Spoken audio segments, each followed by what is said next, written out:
बाबा सिद्दीकी की मौत को लेकर महाराष्ट्र ही नहीं बल्कि बिहार के गोपालगंज में भी अशोक का माहौल है।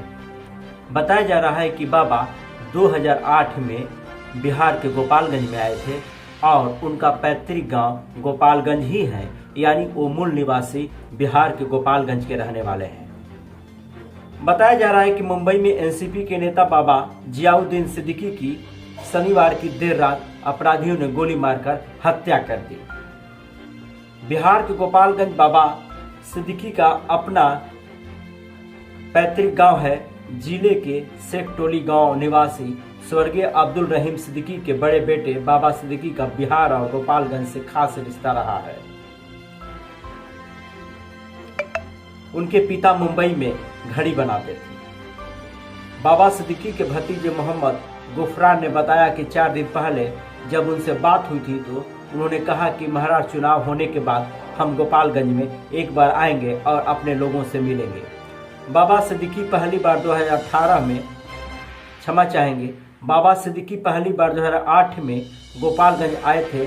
तब उन्होंने शिक्षा से वंचित लोगों को शिक्षा से जोड़ने के लिए 40 निःशुल्क शिक्षा केंद्र खोलकर कीर्तिमान स्थापित किया था। उन्होंने महाराष्ट्र चुनाव खत्म होने के बाद फिर से गांव आने की बात कही थी, लेकिन उन्हें गांव तो नहीं आना पड़ा, लेकिन खुदा को जरूर प्यारे हो गए। बाबा सिद्दीकी पूर्वी बांद्रा से 3 बार विधायक रह चुके हैं और राज्य में मंत्री भी। उनका गोपालगंज से गहरा लगाव था। उनकी मौत के बाद गोपालगंज जिले के माझा ब्लॉक के शेखटोली गांव में शोक की लहर है। शेखटोली में बाबा सिद्दीकी के परिवार के लोग अभी भी रहते हैं। उन्होंने बहुत पहले कहा था कि वह अपने गांव के लिए बहुत कुछ करना चाहते हैं।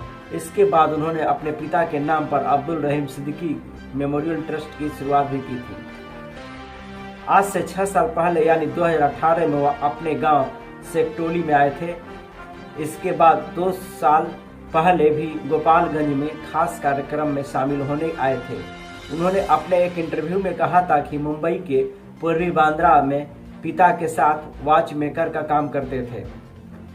अपनी मेहनत के बल पर बाबा सिद्दीकी ने 1977 में मुंबई युवा कांग्रेस महासचिव बने। इसके बाद फिल्म अभिनेता और कांग्रेस नेता सुनील दत्त के संपर्क में आए।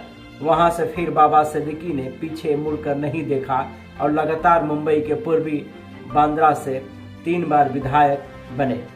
इस दौरान उन्होंने राज्यसभा भी बनाए गए। बाबा सिद्दीकी ने कहा था कि शिक्षा के क्षेत्र में काम करने के लिए आया हूं। मेधावी छात्रों को उच्च शिक्षा के लिए प्रोत्साहित किया जाएगा। इससे जाति और धर्म आड़े नहीं आएंगे। उन्होंने कहा था कि मुंबई में उनके पिता घड़ी बनाने का काम करते थे, फिर भी वे अपने घर को नहीं भुला पाए। उन्हीं की तरह वह भी अपने गांव से उतना ही प्रेम करते थे। वह कहते थे कि बिहार शिक्षा की धरती है। मेहनत के बदौलत बिहार के लोग देश और दुनिया में अपना परचम लहरा रहे हैं। बाबा सिद्दीकी 3 भाइयों में से सबसे बड़े थे और उनकी 3 बहनें भी हैं। इसके साथ ही उनका एक बेटा और एक बेटी है। बेटा बांद्रा ईस्ट से फिलहाल विधायक है। मुख्य रूप से गोपालगंज में रहने वाले बाबा सिद्दीकी के भतीजे मोहम्मद गुफरान ने कहा कि 50 साल पहले उनका पूरा परिवार मुंबई चला गया था। उनके पिताजी मुंबई में ही वॉच मेकर का काम करते थे और वह भी अपने पिता का हाथ बटाते थे। 30 साल बाद वह पहली बार 2008 में पैतृक गांव आए थे। उनके पिता हमेशा पटोरी गांव आते जाते थे। इसके बाद उन्होंने अब्दुल रहीम मेमोरियल ट्रस्ट की स्थापना की थी। बिहार के 40 जिलों में शिक्षा से वंचित बच्चों के लिए निःशुल्क शिक्षा केंद्र की स्थापना की थी। उन्होंने आगे बताया कि बिहार के सभी जिलों में करीब 12 से 13 हजार बच्चे निःशुल्क शिक्षा आज भी प्राप्त कर रहे हैं। हर केंद्र पर 300 से 400 बच्चे नामांकित हैं। वह पिछले 15 सितंबर को सेंटर के निरीक्षण के लिए गांव आने वाले थे। हालांकि किसी कारण से वह नहीं आ सके। 4 दिन पहले ही उसने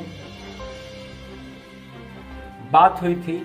वह कह रहे थे कि महाराष्ट्र चुनाव होने के बाद आऊंगा। हालांकि इस घटना को लेकर विभिन्न राजनीतिक दल भी सदमे में हैं। तेजस्वी प्रसाद यादव ने भी कहा कि वो हमारे ही ज़िले के रहने वाले थे। यह दुखद घटना है। हालांकि एक मुंबई जो है पुलिस वहाँ अलर्ट रहती है, उसके बावजूद भी इस तरह का घटना का अंजाम देना यह बता रहा है कि आज के परिवेश में कोई सुरक्षित नहीं है। तो हम यह कह सकते हैं कि जिस तरह आज इनकी हत्या कर दी गई है, यह बड़ा सदमा महाराष्ट्र नहीं बिहार को भी पहुंचा हुआ है। यानी हमारे साथ इसी तरह खबरें देखते रहिए, एक एक अपडेट हम आप तक पहुंचाने का प्रयास करेंगे। तब तक के लिए धन्यवाद, नमस्कार।